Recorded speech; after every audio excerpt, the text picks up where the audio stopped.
Good afternoon. Thanks for joining us today to discuss the ongoing devastating floods and what the United States is doing to support Pakistan, our partner and friend. The immense loss of life, livelihoods, and homes due to the floods throughout Pakistan is shocking. I and the entire United States government offer our deepest condolences and unwavering support to Pakistan and its people. As you know, this year is the 75th anniversary of bilateral relations between our two countries. The United States places great importance on our partnership with Pakistan. The depth and strength of our friendship is reflected in the immediate actions undertaken by the government, institutions, and people of the United States to help and support Pakistan and its people during this time of great need. U.S. companies have collectively donated millions of dollars in humanitarian assistance, while also providing food and other urgently needed supplies to those in need. Ordinary American citizens and many Pakistani American citizens have been donating to charities and leading fundraisers to assist friends, family, and perfect strangers. On the government side, in the past week alone, senior officials from the U.S. Congress, the Department of State, the Department of Defense, the White House, and the U.S. Agency for International Development have traveled to Pakistan to witness the devastation firsthand and to meet with Pakistani counterparts to discuss ways the United States can help in both the short and the long term. And today I'm delighted to be joined by USAID Administrator Power, whose team has been instrumental in the U.S. response to the flooding. Thus far, the United States has provided over $30 million in total assistance to respond to these floods. Just a few hours ago, Administrator Power and I were at a Pakistani airbase to witness the arrival of a U.S. Air Force plane loaded with supplies to assist those in need. Today's flight is one of approximately 20 that will deliver $2.2 million worth of essential life support resources, including food preparation and shelter materials, which will be delivered throughout the country in the coming days. Our assistance is saving lives and reducing suffering among the most vulnerable, affected communities in Pakistan. We're doing what friends and partners do, supporting each other when we need it most. With that, please allow me to introduce Administrator of the United States Agency for International Development, Samantha Power. She's been in Pakistan for the last few days to observe the impacts of these floods and to see firsthand ongoing U.S. efforts to support the people of Pakistan. Thank you.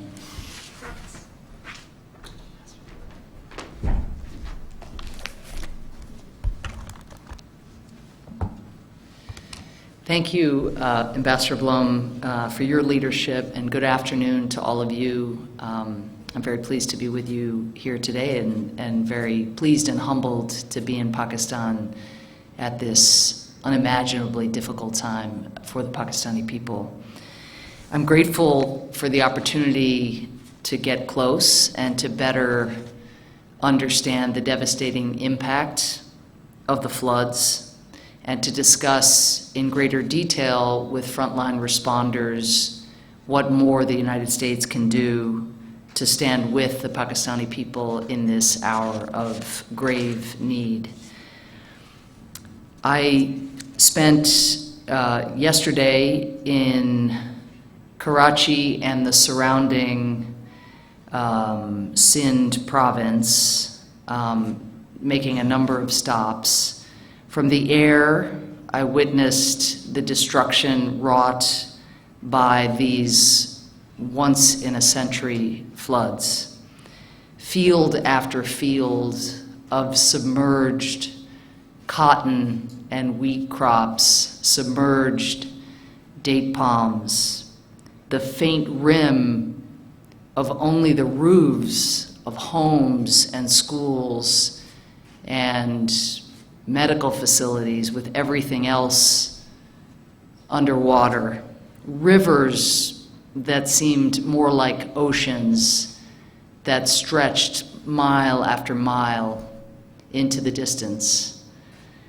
I had seen the videos, of course, that so many have posted of this tragedy unfolding in so many communities, but only by not being able to see the end of the waters, only by traveling in the air over the course of the day for 4 or 5 hours and seeing all of that water, that seemingly never-ending pool of water where homes and vibrant communities and industrious farmers so recently had once planted their seeds and harvested their crops.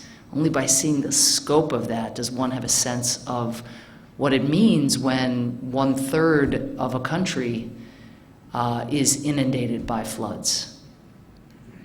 I visited with survivors and displaced Pakistanis in the town of Dadu, and there heard stories of roads and bridges wiped out in an instant, families grabbing only what they could carry as they fled the rising waters, and heard a lot about the deaths of livestock and widespread hunger and fears for the future. I also heard a piercing longing, a desire by families to return home to what was left of their homes as soon as possible, and a yearning by children to get back to school, to get back into the classroom. I know that what I've seen in the last couple days amounts to just a small fraction of the devastation and loss of life here in Pakistan. More than $12 billion, and that's just the early estimate in damage, a number that includes nearly 2 million homes, almost 4.5 million acres of farmland, nearly 6,600 kilometers of roads, nearly 19,000 schools damaged or destroyed, and more than 13 people whose lives have been taken, over 1/3 of them children. At one point, satellite images showed nearly 1/3 of the entire country underwater, forming a massive water body that was clearly visible from space.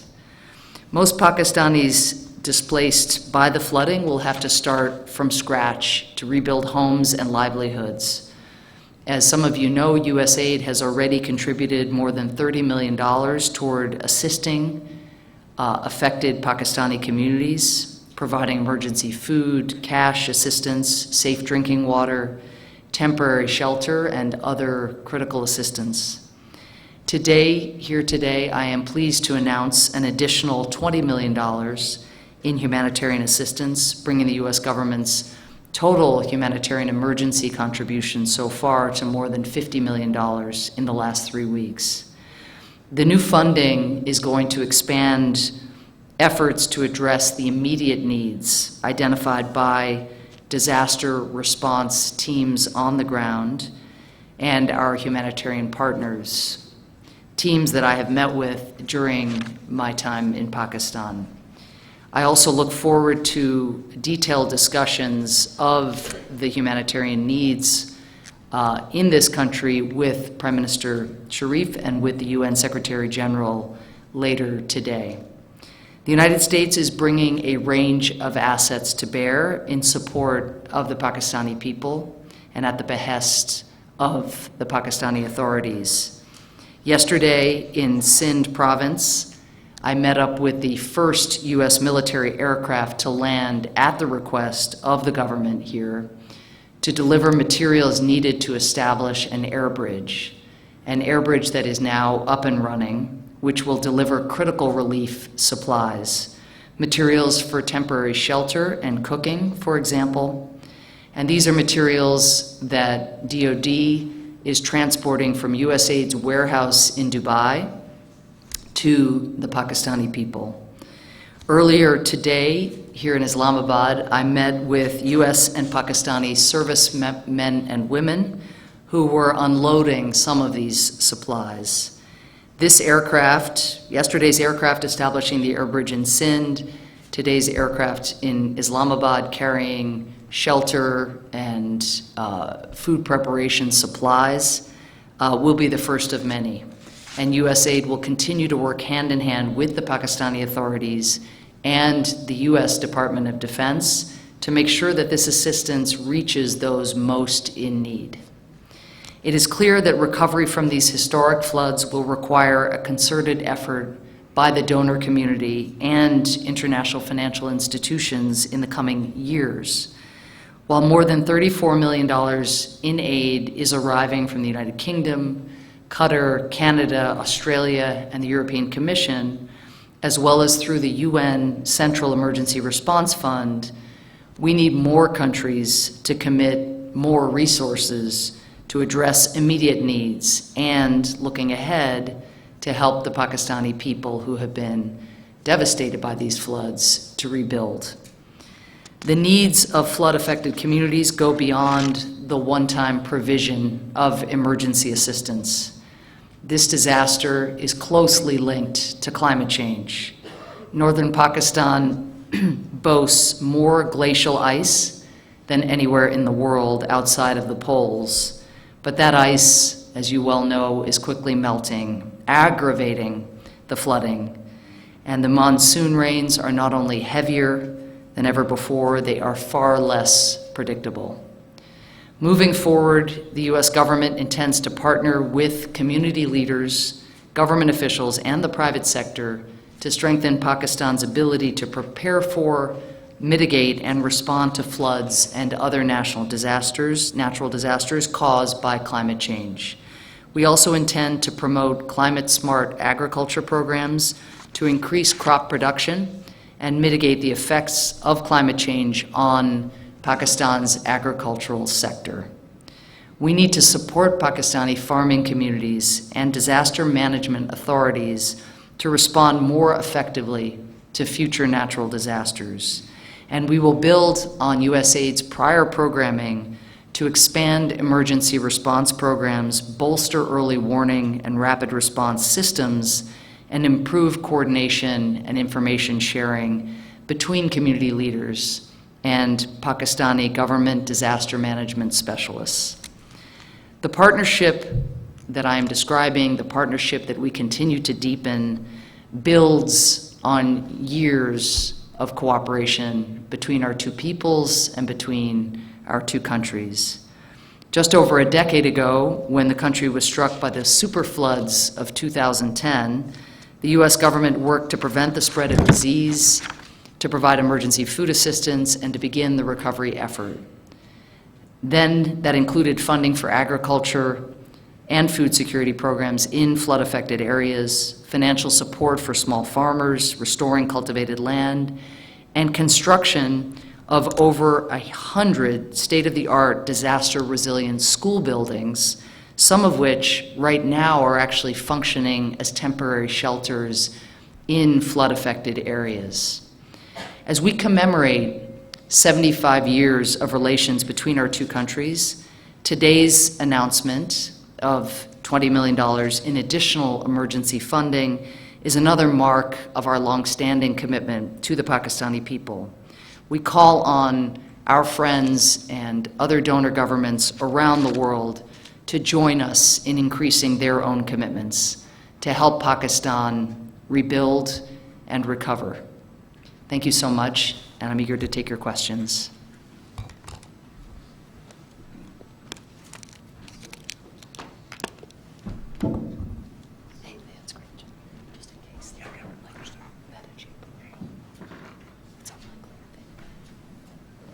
So we have time for a few questions. Does anyone I know that someone folks do?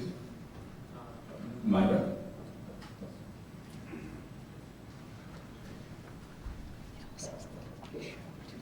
Thank you.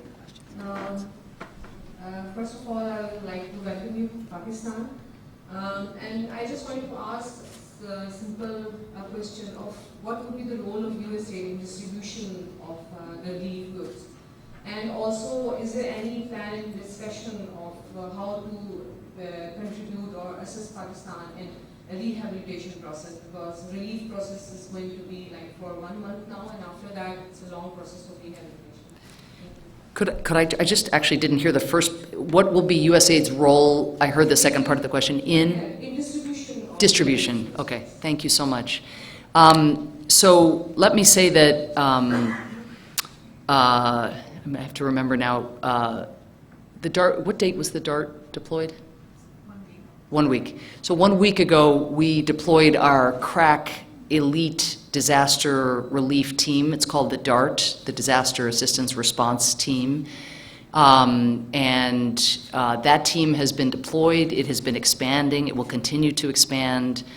It is a team that is backed up as well by an emergency team at headquarters in Washington, where a lot of additional coordination with donor governments, with NGOs on the ground, with United Nations agencies occurs. One of the things that DART does very well is enhance coordination on the ground, work with those organizations that have fanned out into the country, and more importantly, will fan out, because we know that the scale-up really hasn't happened sufficiently yet, to identify what the priority needs are in particular communities. And one of the things I want to stress here today is that we have set up this air bridge very deliberately in Sindh province, in Sukkur, knowing that that is really an epicenter of the crisis, but also knowing that there is not a very extensive international or NGO presence on the ground in Sukkur and in Balochistan. And so that is where our air bridge will, we hope, catalyze the creation of a broader logistics hub to extend the reach into the affected communities. One of the things that the DART will do, and we have incredible Pakistani staff, team members who are part of this DART, as well as Americans who comprise the team, but they will fan out, and actually they will be monitoring distribution and offering oversight, because we know, of course, we've heard many of the concerns. There are concerns, will the aid get to the right people at the right time? Is the aid being properly prioritized? There are so many needs right now that determining, again, how to allocate what the right distribution of resources is between food needs, shelter needs, health needs, given the grave risk of waterborne diseases for those families that have remained in their home areas or that are wanting to go back. Most of the families I met with yesterday who are displaced are very, very eager to go home. And I did not get the impression that they're going to wait for the floodwaters to fully recede before they go home, creating, of course, significant health risks. So that DART team, along, again, with the scaled-up presence of international organizations and Pakistani NGOs who will be critical to this, I think will give us that kind of oversight, that kind of monitoring, so that we can continue to adjust as the needs themselves evolve, as they already have and as they will day to day.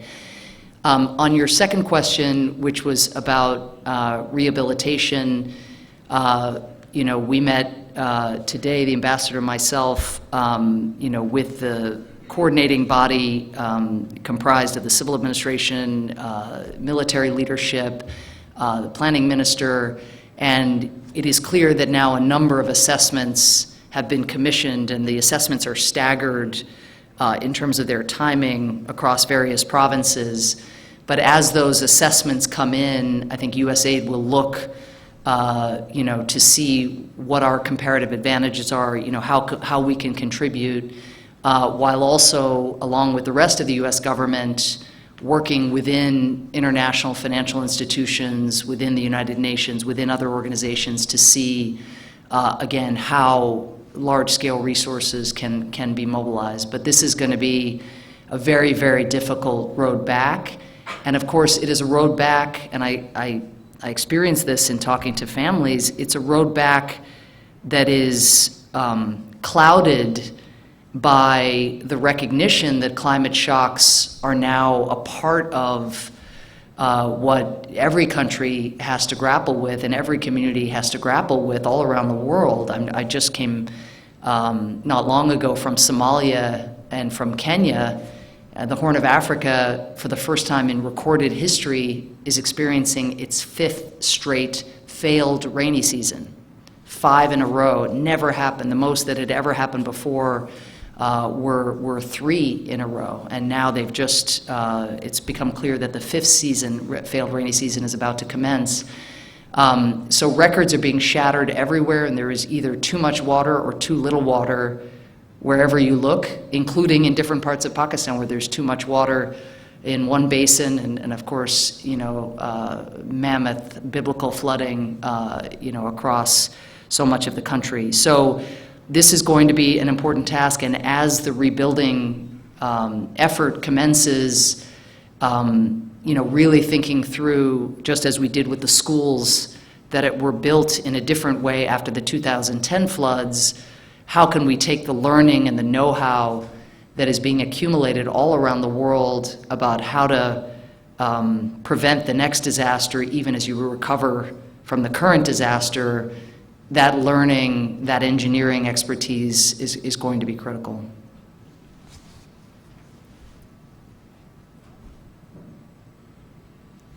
I don't think I'm excused. Yeah. Next question. Asad?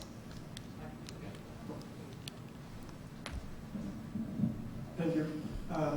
Asad here, I'm a journalist. I want to ask that I have seen a press release of US CENTCOM on 2nd of September that US CENTCOM Commander General Michael Eric spoke Pakistani Army Chief General Qamar Javed Bajwa. In the press release, they mentioned that CENTCOM is sending a team for assessment of damages here. May I know what sort of damages the CENTCOM team is coming to assess here? And the second question is that you have mentioned that you will look into the rehabilitation. So is that you will work with the provincial authorities as well? And if you will work with the provincial authorities, can you elaborate in, you will work on the request of the provincial authorities, or USAID itself will initiate anything? Okay, thank you. The ambassador may want to add something to my response on CENTCOM, but in some ways, the news of the last 48 hours, 24 hours really, I think outpaces the premise for the question. So what CENTCOM was assessing, I'm not familiar with the particular statement you're referencing, but what CENTCOM has assessed in lockstep with the embassy here and with our DART team on the ground is, how can CENTCOM take advantage of its unique capabilities to respond to the Pakistani government's request for support. And the reason I say that, in a way the assessment has been overtaken by events is that, as I mentioned, yesterday the air bridge was established in Sindh province at Sukkur Airport, forklifts and means of unloading pallets and everything unloaded yesterday. And then here in Islamabad, we saw the first commodities being unloaded, and that is enough shelter supplies. It's just one plane load, so enough shelter supplies for 7,000 people, tarps and other means of creating temporary shelter, as well as food preparation materials for around 40,000 Pakistanis. And so those are, in a way, an outgrowth of the assessment, and what you will see in the coming days is that air bridge in Sindh province continuing to flow sorties in with commodities from USAID's USAID's warehouse in Dubai, right into the heart of where the needs are the greatest and where the international presence has yet to scale up sufficiently. So I think the assessment jointly between USAID and our partners on the ground and CENTCOM has produced the decision to launch at the request of the Pakistani government this air bridge. And the second part of your question? Provincial. Oh, provincial authority. No, that's an excellent question. I think that there is broad recognition, including here in Islamabad, that the provincial authorities are absolutely critical. Their knowledge of how communities are structured, of who the beneficiaries are, of where the vulnerabilities are. You can't run a major humanitarian response, never mind a rebuilding effort, without bringing that expertise and those insights around prioritization to bear. So what we are seeing in the scale-up is a lot of cohabitation. For example, in Sindh province, what we are seeing is actually as the UN begins to expand its presence on the ground, they are looking to co-locate with the provincial authorities, and then in turn, of course, the military is playing an absolutely critical leadership role. And as the UN cohabitates and formalizes coordination mechanisms, OCHA for the UN is the coordinating mechanism for the full range of humanitarian actors who are on the ground. And again, our USAID DART team also will be critical in that coordination structure as well. So it's early, it's late from the standpoint of the needs of flooding survivors, but these coordinating structures, I think, are really ramping up, both here centrally and at the local level, really just over the course of the last few days. Thank you. I think we need one more question, actually. Welcome. My name is Waqar Bhatti. I'm from the News International.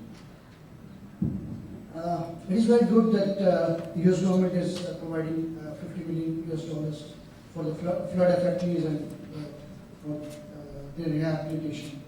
But the problem is that extreme weather events are happening very frequently in Pakistan. We had extreme summers, we had droughts, we had Gulf incidents here, then this flood. The real issue is for Pakistan is not the aid, but climate change mitigation and adaptation. We are going to see climate change related outbreaks of diseases in the coming months and years. We are going to see the migration, we are going to see food insecurity. How USAID and the US government is going to help Pakistan in capacity building in the area of climate change mitigation and adaptation, because we can't rely on the aid forever. We need to prepare ourselves, and the US has the expertise in this area. Thank you very much. Thank you. The question you pose is the most important question, I think, gripping all of us right now, which is, how do we expend resources, life-saving resources, to meet emergencies of this magnitude. At the same time, we make investments to ensure that we are not just simply tending to emergency after emergency after emergency together, going forward. And so what I can say is that from the U.S. perspective, we recognize that a country like Pakistan is responsible for a very, very small share of global emissions, and that we, the United States, are responsible for a much more substantial share. And it is those emissions from the world collectively that have given rise, to these very extreme climate shocks, which are likely only to intensify. They're likely to recur and to intensify. And that's why the work that Secretary Kerry, Special Envoy Kerry, has spearheaded on behalf of President Biden to try to dramatically accelerate mitigation commitments to lower emissions. That's why President Biden's Inflation Reduction Act and the historic nearly $400 billion of investment within the United States to curb our emissions, so that we are not continuing to contribute to the rising of temperatures in the same way. Those investments, that leadership on mitigation is incredibly important. At the same time, to your question and to Pakistan's vulnerabilities, President Biden has launched something called the Prepare Initiative, which is the President's Emergency Plan for Adaptation and Resilience. And he has committed to work with our Congress to increase our international adaptation assistance by 6-fold numbers. And that aims to help more than 500 million people globally, including in Pakistan, adapt to and manage the impacts of climate change. I would also note that USAID does a lot of food security work, and that has always been an investment in agricultural resilience. But now we are seeing really our food security work and our climate adaptation work come together. And we are bringing to bear here in Pakistan an additional $8 million to work with farmers, to ensure that they have climate-resistant seeds, that they have the latest technology and the latest satellite data about what the vulnerabilities and the risks are. Again, that's just a small example. We really need to, we and other large developed economies need to be funding adaptation at scale, because it is those investments that will help communities withstand what we know is coming, a little bit like the schools I mentioned. That state-of-the-art building that was done the last time the floods hit Pakistan, many of those schools have fared much, much better than the infrastructure that was not built with resilience in mind. And so between that and large-scale engineering and irrigation and drainage solutions, I mean, there is an awful lot that will have to be done, including accommodating transitions from people who have had one form of livelihood and who now, maybe because they have migrated to an urban area from a rural area, need support as they transition from one vocation to another. One of the answers also, and this is very near and dear to USAID's heart and also to the work we've done in Pakistan over many generations, but education will be a big part of the answer here too, where helping, again, the children of farmers who are now finding themselves submerged in water, to help those kids be able to pursue, other pursuits professionally, over time, making sure that they have opportunities beyond the opportunities that their fathers or their grandfathers have had. That's critical as well. So unfortunately, the more one digs into this question, the more one realizes just how comprehensive an adaptation solution has to be, ranging from infrastructure to a different way of doing agriculture to, dramatic investments in rural education and so forth, as well as health investments, because there will be more water. There will be both more water and less water, as you said, and more water means more waterborne diseases, and so it becomes more and more important to get mosquito nets and mosquito repellent and other forms of medicine and medical response capability out into parts of the country that have lacked that. So this is, a multi-year, multi-generation effort that we have to that we have to spearhead together. Thank you. Thank you all for joining us this afternoon. Thank you, Administrator Power. Thank you, Ambassador Blum. Have a good rest of your day. Thank you all.